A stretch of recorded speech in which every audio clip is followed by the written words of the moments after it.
tree.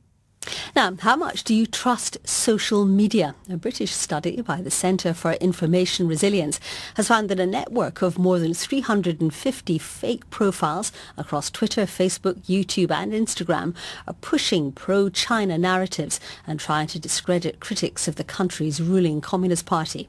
But why? I spoke to our China media analyst Kerry Allen and asked her about these fake accounts and what's on them. This investigation found that there was a network of around 350 fake social media accounts, and these were on Twitter, Facebook, YouTube and Instagram. The report found that these spam tweets, they used the same text, tags and images over and over again, and their aim very much was to try and post about pro-China narratives, quite similar to those that you actually see promoted by state media.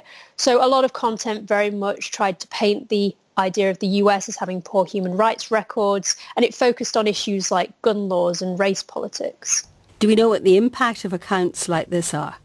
We do, yes. We see quite a lot of these accounts already, and they have a high level of activity. They really push propaganda narratives, and they do influence public opinion. There's actually a term known as astroturfing, because what they do is they create the idea of a grassroots campaign of people rising up. But in a lot of cases, we have seen that some of these accounts are fake, and platforms like Facebook and YouTube have taken accounts down that they've identified as this. Do we know who set them up?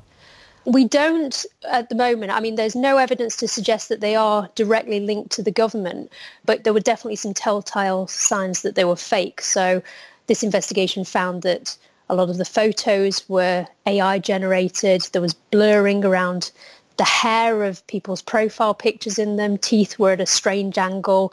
And also some of these accounts, there were suggestions that they'd been hacked because the users that had used them years ago had posted in different languages, and these accounts had laid dormant for years. And then suddenly they started pumping out aggressive messages in Chinese language. Kerry Allen.